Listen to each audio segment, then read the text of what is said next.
buenas noches, bienvenidos El Salvador, un placer enorme darle la bienvenida esta noche para disfrutar su entrevista 8 en punto. Noche de análisis, señores, más que esperada. Y es que esta noche vamos a evaluar dos temáticas. Uno de ellos es los resultados de los comicios electorales de Guatemala.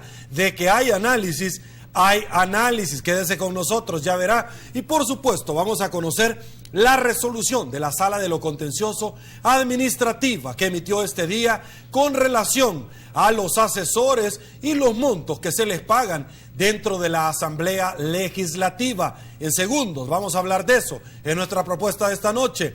Para abordar estos temas con gusto en estudio, le damos la bienvenida a don Dagoberto Gutiérrez. Don Dago, un abrazo para todos y para todas.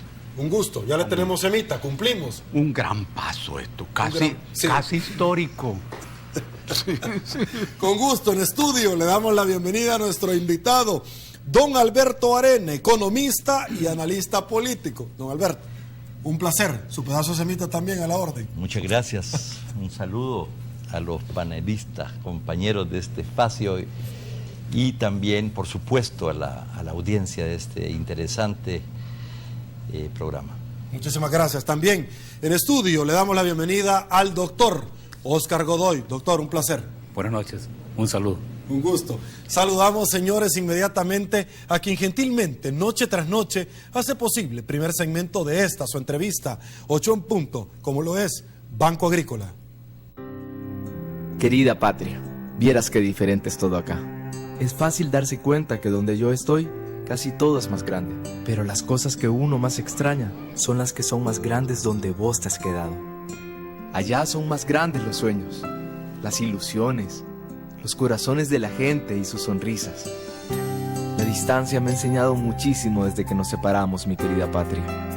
Estando acá he aprendido que los salvadoreños somos más fuertes cuando estamos juntos y que unido, El Salvador puede ser cada día un poquito más grande.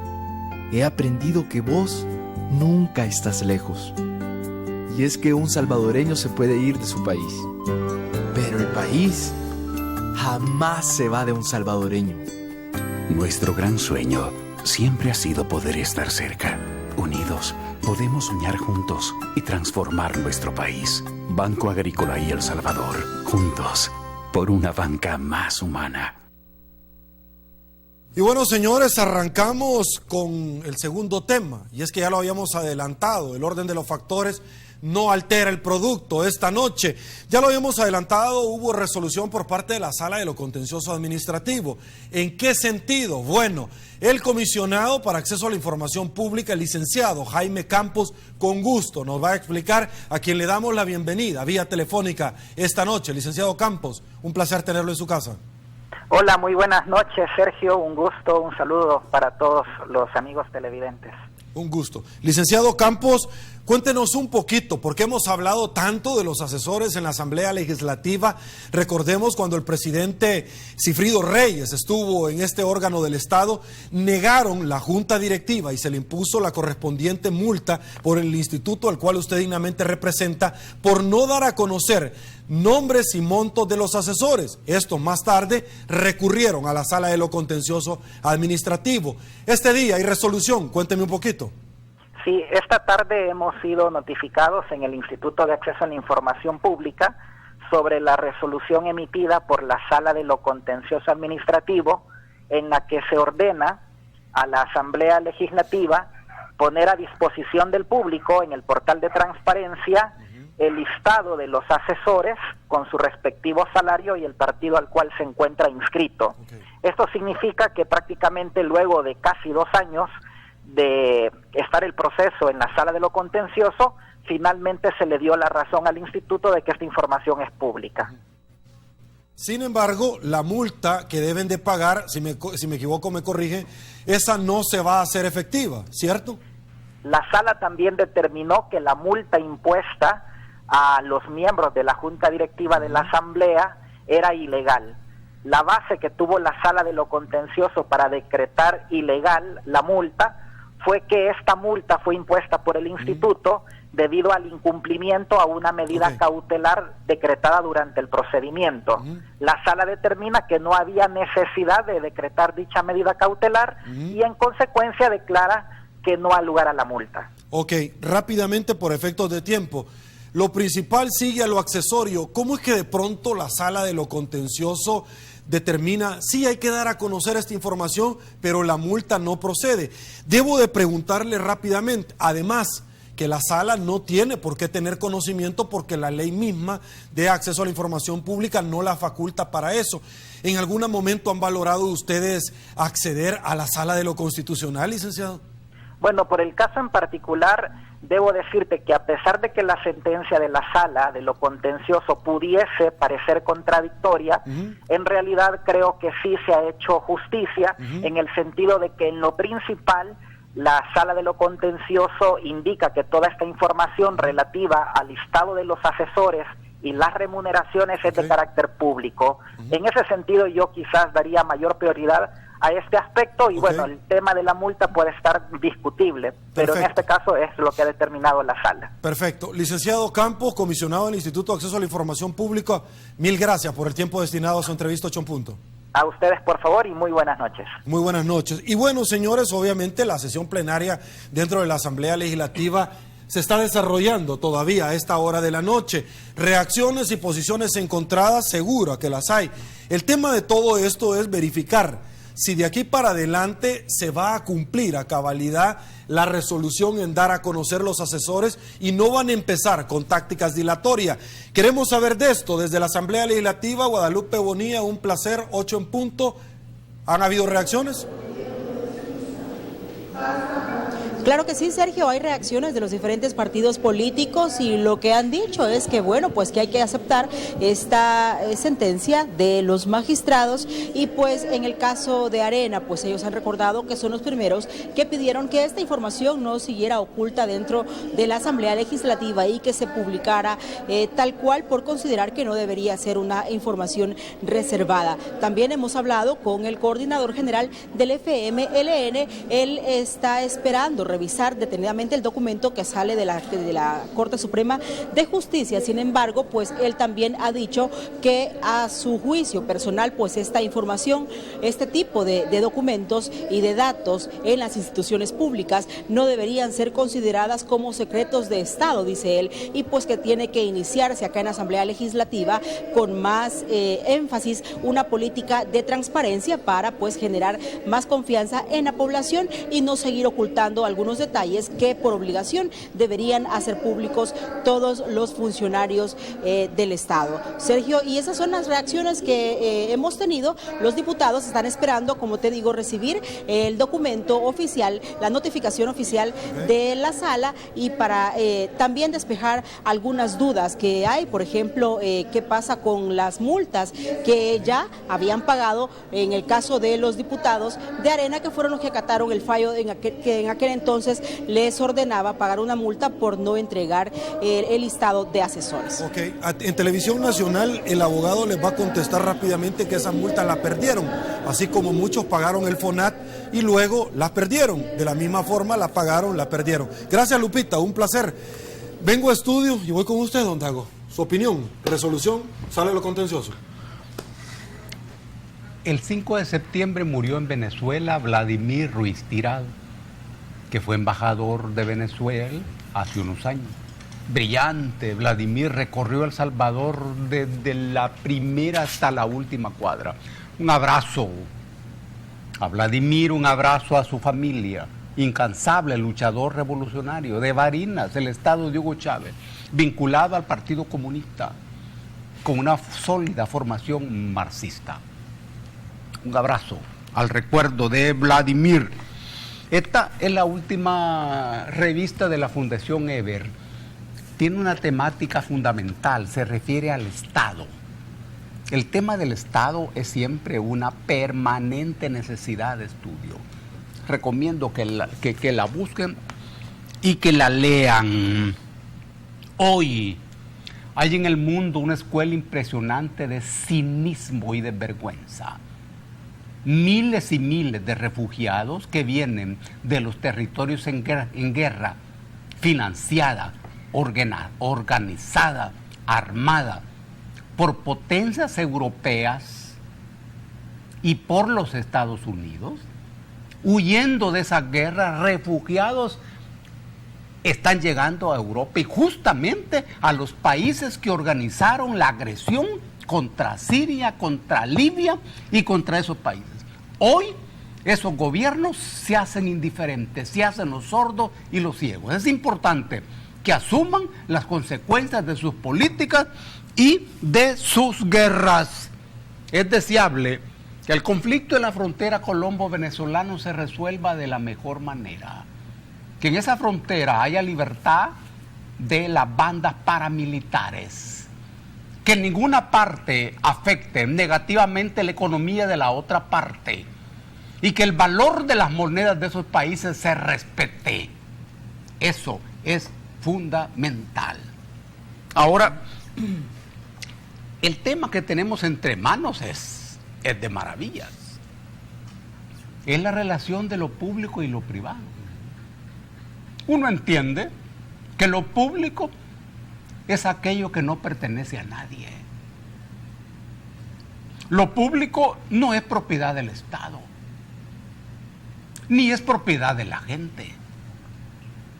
Es del público. Pero la esencia de lo público no tiene que ver con aquello de que es del público, no. Porque la esencia de la figura pública hace una referencia al Estado. Y de suyo se entiende que lo público es algo abierto al conocimiento, porque es público. Cuando en una sociedad se necesita una ley para asegurar el conocimiento de lo que es público, y cuando en relación con eso aparece un conflicto entre los órganos del Estado, quiere decir que lo público no es público sino privado. Pero mientras eso ocurre, lo privado en una sociedad como la salvadoreña deja de ser privado. Porque en el mundo de hoy, lo privado discurre en las redes sociales. Mientras que las relaciones sociales reales, que son las que tienen que ver con las vinculaciones reales entre las personas reales, languidecen. Y en las redes sociales, que es un universo ficticio, inalámbrico y virtual, las relaciones de las personas, la naturaleza de la persona desfilan. Entonces, ¿qué ocurre? El mundo privado desaparece y el mundo público no aparece. Aquí estamos en el conflicto. Hay un órgano, un instituto de acceso a la información pública. Miren el nombre. Un instituto de acceso a la información pública. Así se llama. Es decir, que para que el ciudadano pueda acceder a una información que es pública y que está allí, es que si no fuera pública, se necesita una ley. Esa ley establece los perfiles de un organismo que se llama un instituto, que tiene un grupo de funcionarios. Pero lo que ese instituto ordena a otro órgano, como la Asamblea Legislativa, no es tomado en cuenta. Y estamos ante un tema que tiene que ver con asesores de la Asamblea Legislativa, en donde hay un contrato que no es privado. Trabajan en un órgano del Estado, trabajan con materia que no es privada, ganan un salario sacado del presupuesto del Estado. Sin embargo, ese órgano se niega a dar esa información que es de suya pública. Verán qué tema, qué Estado y qué sociedad. Este tema llega hasta la sala de lo contencioso administrativo. Vean hasta dónde llega. Cuando la sala protege a la Asamblea Legislativa, está haciendo lo correcto o lo incorrecto. Ve que pregunta más política y tampoco jurídica. Es que la sala se debe a los partidos políticos. Cuando hablamos de la sala, nos estamos refiriendo a los magistrados que integran la sala de lo contencioso administrativo. A eso nos estamos refiriendo. Una institución es un conjunto de normas y funciones jurídicamente, pero una institución es un grupo de personas humanas que ocupan ese órgano para defender su política. Eso es lo que ha ocurrido aquí. Esa sala de lo contencioso, ¿en verdad está en función de el tema? No, por eso es correcto. Está en función de los partidos políticos que los tienen allí. Ojo, y estoy diciendo que es correcto a partir de esto, pero no a partir de lo que se espera. Perfecto, vamos a ir a una pausa. Al regresar venimos con sus reacciones y por supuesto antes de irnos a una pausa le comento que encuentran culpable al líder opositor venezolano en Venezuela, Leopoldo López, condenado a 13 años de prisión. Antes de finalizar su intervención, diciendo a la jueza que lo que haría si salía este día en libertad, iría a abrazar a su familia, a besar a sus hijos, le diría a su esposa nuevamente que si se quería casar con él, y si no sería así la sentencia, usted va a tener más miedo de leerla que yo de escucharla, fue lo que le dijo a la jueza. Pausa, volvemos.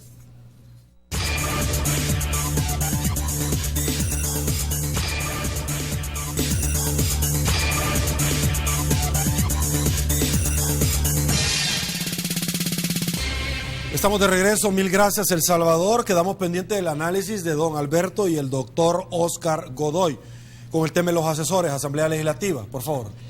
Bueno, en cualquier país democrático con institucionalidad fuerte no estaríamos discutiendo este tema, la Asamblea hubiera inmediatamente acatado la solicitud del Instituto de Acceso a la Información Pública y no habría una demanda, dijéramos, a la Sala de lo Constitucional para que se pronunciara, ¿verdad? Solo en estos países donde todavía se tiene que luchar por cosas tan básicas, ¿verdad?, como que se cumpla la ley, es que estamos discutiendo esto. Entiendo que en el momento en que el Instituto le solicitó la información a la Asamblea, lo deberían de haber dado. Y entonces la Asamblea y los responsables de la Asamblea violaron la ley. Eso es lo primero. Así que esto es muy grave y el tema es que es tan grave y queda absolutamente impune. Yo ya no discutiría qué dice la sala si nunca debería haber llegado a la sala, ¿no? Para comenzar, o sea, aquí hay un tema más de fondo que es la violación a las leyes y la impunidad, nada más. Ok, bueno, usted acaba de mencionar el tema impunidad. Más adelante le voy a preguntar a usted si le parece la llegada de la CICIG a El Salvador. Aguánteme un ratito. Voy con usted, los asesores, por favor. Coincido con Alberto en el sentido de que la Sala de lo Contencioso está dando un capítulo más de impunidad al favorecer a la Asamblea Legislativa perdonándole multas. A nadie le perdonan multas, excepto a las empresas de autobuses y a los políticos que tienen poder. Pero esto no nos debe sorprender, porque la Sala de lo Contencioso es precisamente una instancia que va en sentido contrario a la promoción de la democracia, de la transparencia y del buen gobierno. La Sala de lo Contencioso constituye un refugio donde todo mundo va a resistir la ley, va a resistir el cumplimiento de lo que la ley manda. Si no, veamos cómo reacciona a empresas, políticos, instituciones, cuando se trata de multas y sanciones, ¿verdad? Tardan más en recibir notificaciones que en ir a poner recursos a la Sala de lo Contencioso, sabiendo que ahí se traba todo y que ahí se resuelve todo de modo que no satisface mucho a los juristas y a quienes promueven el buen gobierno. En el caso de multas, la experiencia de la Sala de lo Constitucional en trabajar esos temas no la ignoramos. Lastimosamente, la Sala no tiene el perfil que quisiéramos, ese perfil que le admiramos tanto a la Sala de lo Constitucional, y más que todo en este caso, cuando se trata de golpear, porque esto es un golpe a una institución nueva que es el Instituto de Acceso a la Información Pública, un instituto resistido, evadido por los políticos y los dirigentes y por las instituciones públicas que no creen en la transparencia, en sentido contrario a lo que la Sala de lo Constitucional hace. En ese sentido, es lamentable que también los miembros del Instituto de Acceso a la Información se resignen a lo que le acaba de determinar la Sala, cuando lo primero que deberían ir a hacer es a defender el instituto, ir a la Sala de lo Constitucional, porque hay una transgresión sobre la transgresión. Eso es una burla a la democracia, es una burla a la honestidad política, es una burla a la administración pública seria. No nos sorprende de la Sala de lo Constitucional, pero a mí me sorprende que los mismos comisionados del Instituto de Acceso a la Información se queden callados en lugar de ir a resistir y pelear por esa multa. ¿Por qué? Porque la multa es simbólica. La multa es una sanción para poner en evidencia que quienes dirigen este país no tienen vocación democrática, no tienen vocación de buen gobierno y que van en contra de aquellas instituciones que ayudan a democratizar y a poner transparencia en la gestión pública. Perfecto. Señores, vamos a ir a una pausa porque le vamos a destinar un apartado muy importante a conocer de los tres caballeros y por supuesto de usted también con la participación ciudadana. ¿Cuál es el análisis que ustedes realizan del escrutinio final de las elecciones en Guatemala? Pausa, volvemos. Adelantado, vamos a hacer una ponderación, una evaluación, don Dagoberto Gutiérrez, amigos televidentes, de los comicios electorales pasados. Un 70% de participación de ciudadanos guatemaltecos llegó a la urna, pese a lo que se podría esperar que hubiera abstencionismo. El señor Jimmy Morales, quien es un comediante, un humorista, pasa a la segunda vuelta a celebrarse el 24 de octubre de este año en Guatemala. Hasta este momento comparto con ustedes parte en algún momento de las proyecciones que se establecen donde con un 99% de mesas escrutadas, UNE tiene 5.958 votos más que el partido líder del señor Manuel Valdizón. Prácticamente la señora Sandra Torres del partido UNE estaría avanzando a una segunda ronda para medirse precisamente el 24 de octubre frente a Jimmy Morales. ¿Cuáles son los análisis, cuáles son las moralejas que podría dejar esta primera vuelta, don Dago? ¿Cómo no?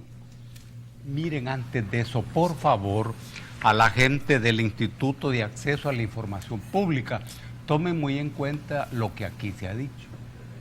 No reduzcan su trabajo a su oficina. Ábranse a la gente. Esta es una pelea política, muy política. Esa sentencia que estamos comentando no es victoria. No es victoria. Vayan a las escuelas, a los colegios, expliquen su trabajo, qué es lo que están haciendo para presionar de otro modo. Es que estamos en una sociedad dominada por las oligarquías y entonces lo público es un tesoro privado con brasas calientes. Este es el problema. Peleen políticamente y cuenten con la gente como yo y otros miles. Un abrazo. Vamos a trabajar tres cosas en la lucha de Guatemala. Primero, ¿cuál es el móvil que movió la decisión de destituir al anterior presidente? Segundo, es el fenómeno de la gente en la calle, pero sin poder de decisión. Y tercero, ¿por qué la gente votó masivamente? Pasemos a lo primero. Lo que movió la decisión de sacar del gobierno al general Otto Pérez fue la movilización de la gente en la calle. ¿Fue la gente la que determinó eso? No. Es que en Guatemala ocurrió un fenómeno, y es que un poder económico planetario que sostiene y financia a la banca internacional en Europa, en Asia, en los mismos Estados Unidos, y disputa al imperio estadounidense el control de México, el control de Guatemala, de Honduras y de El Salvador. Ese poder tomó el control del aparato de gobierno y desplazó de ese aparato a la oligarquía tradicional. La oligarquía chapina es la más poderosa de Centroamérica, incluso más poderosa que el resto de oligarquías juntas. ¿Y por qué se decidió volarle la cabeza al gobierno del general? Porque el imperio yanqui necesita un mayor control. Esta es la razón. Segundo punto, es cierto, lo valioso de esa coyuntura es la movilización de la gente. Es la gente en la calle, liberada, pero sin poder político. El poder político no te lo da de manera directa a la calle, sino el control de las áreas donde se toman las decisiones.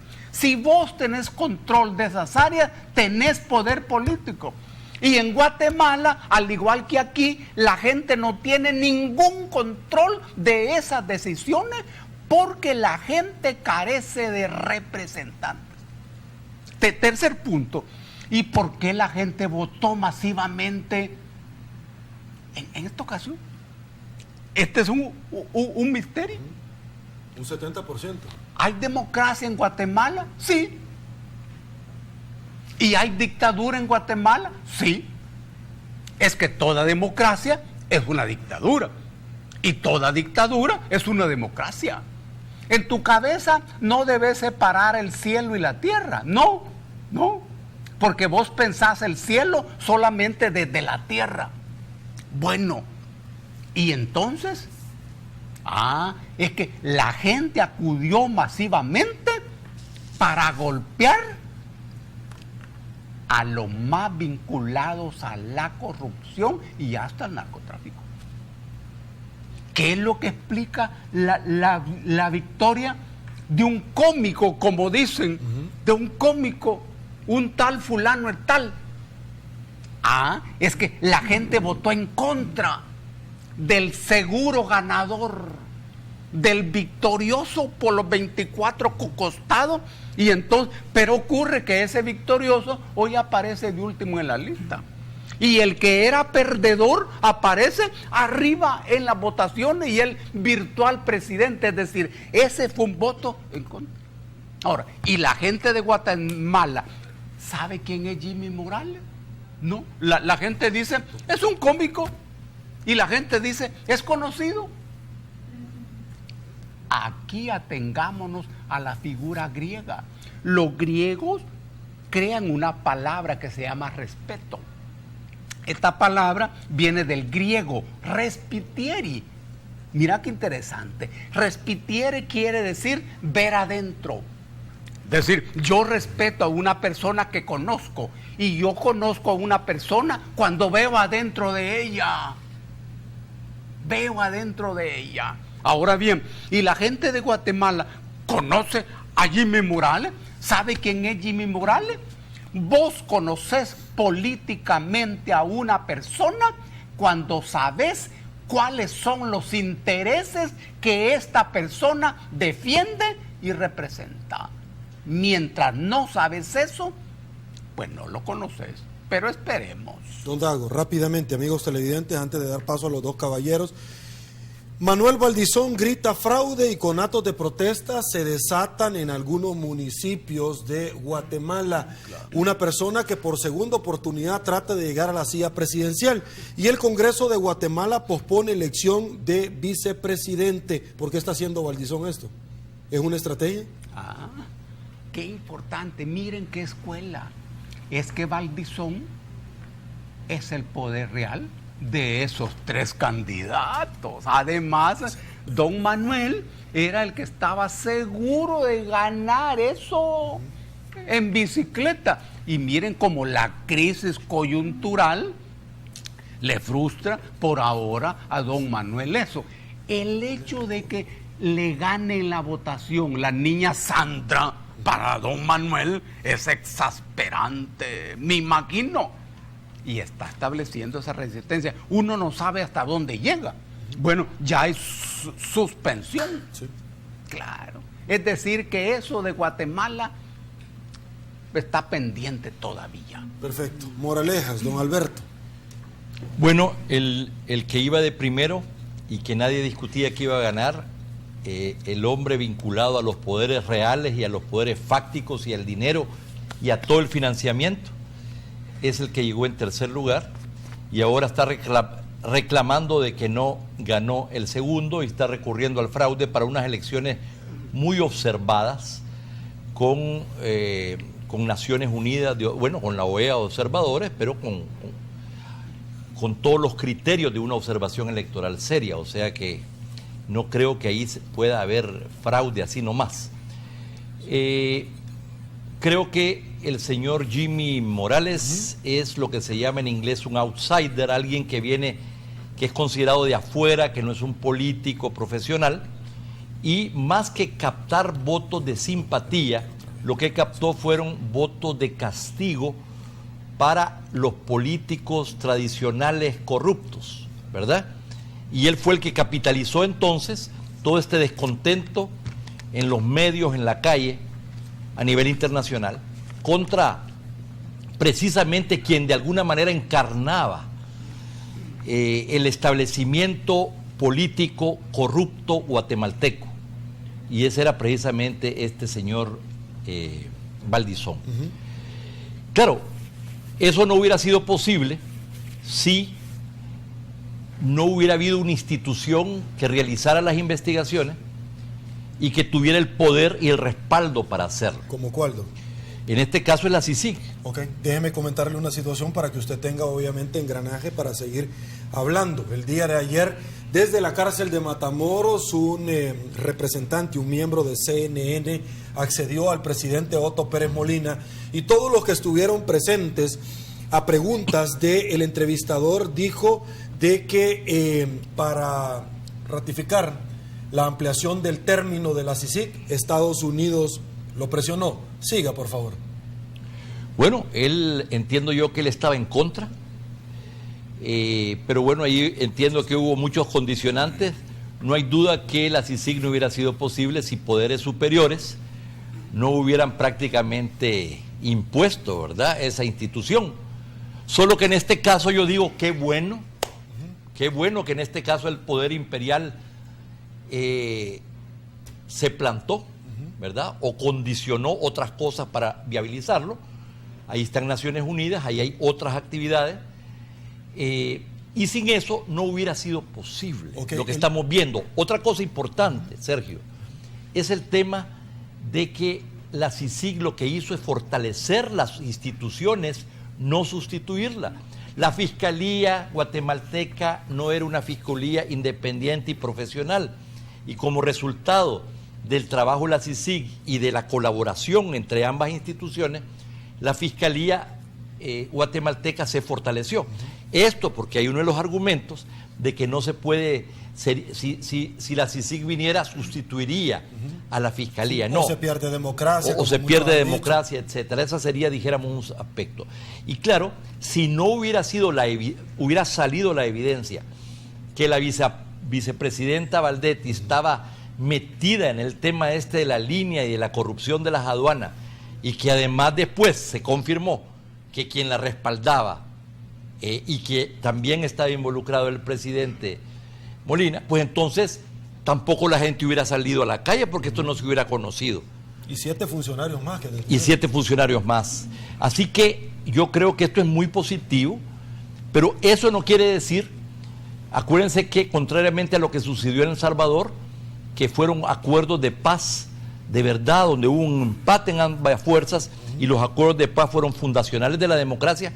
Allá los acuerdos de paz, el balance de fuerzas entre lo que fue la guerrilla y lo que fue el gobierno, el ejército y los partidos, es totalmente desfavorable.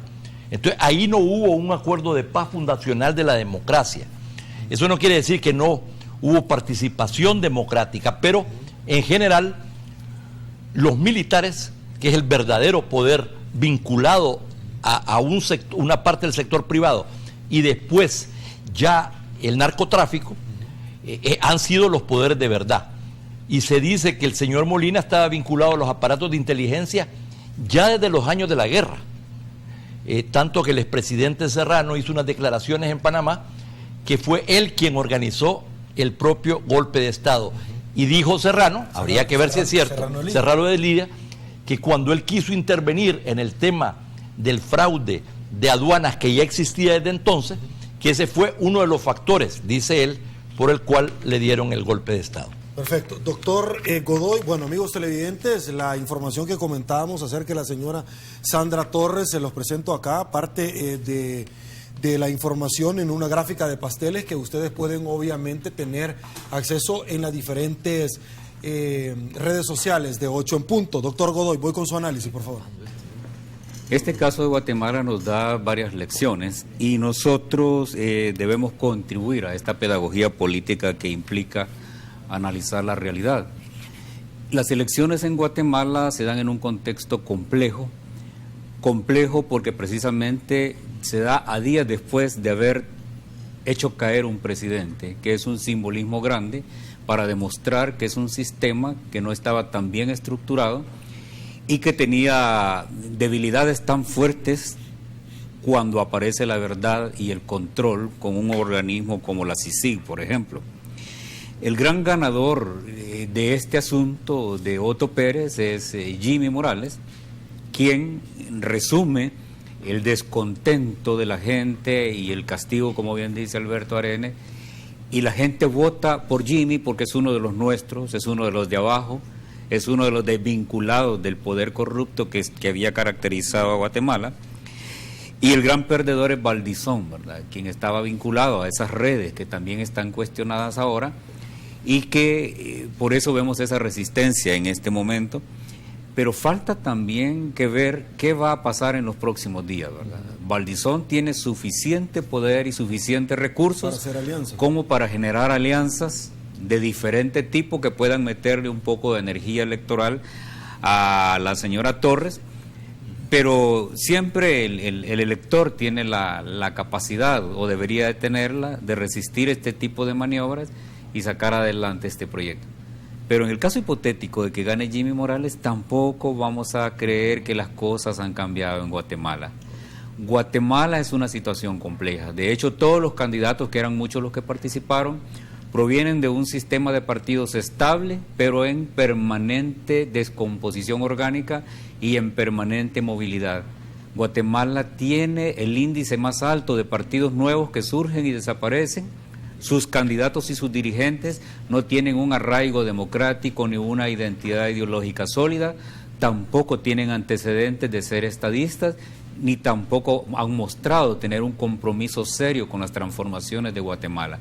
Si ganara Jimmy Morales, podría ser en el principio un gobierno débil, con mucha resistencia en el terreno, en el campo de los poderes fácticos, y más que todo cuando tendrá la enorme tarea de restablecer el orden, de restituir la confianza y la credibilidad, de replantear las instituciones, de reformar el sistema jurídico, de generar las capacidades de las instituciones para responder a los problemas de los guatemaltecos.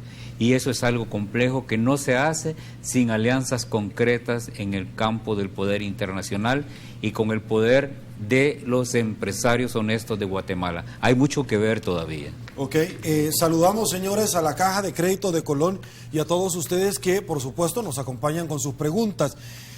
Asdrúbal Mendoza pregunta, don Dagoberto, ¿y por qué no le pedimos a Estados Unidos que también nos presione? Ayer firmamos Fomilenio y que venga la CICIG. ¿Se puede?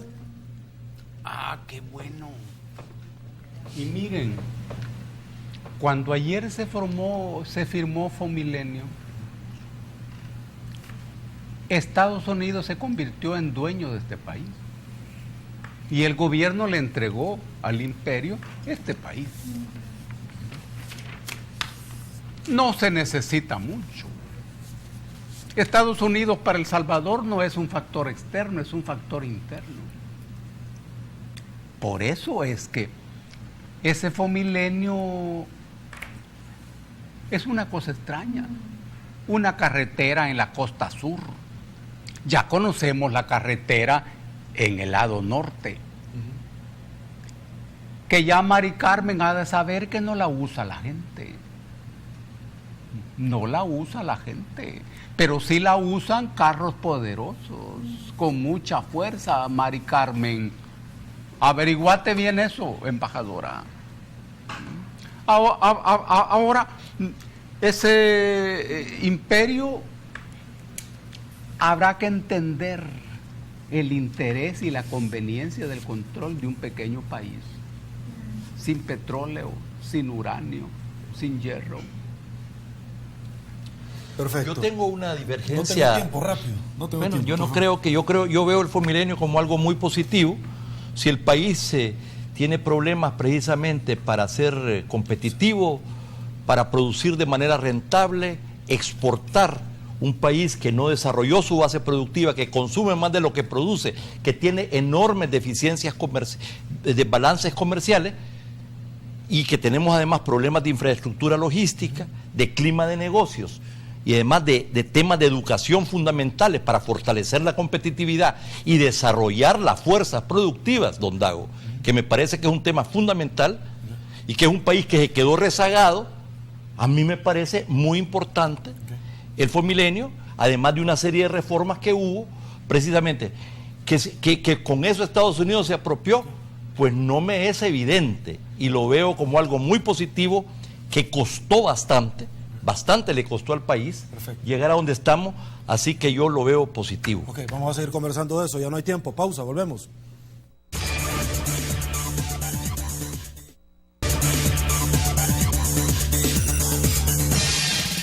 Estamos de regreso, señores, muchísimas gracias. Llegamos al final de la entrevista 8 en punto. Gracias, caballeros, gracias a ustedes. Soy Sergio Méndez, hoy jueves 10 de agosto del 2015. Así están las cosas hoy por hoy en nuestro país. Será hasta mañana. Si le gustó la entrevista, coméntela. Será hasta mañana, que descanse, y una vez más, que el Señor los bendiga a todos.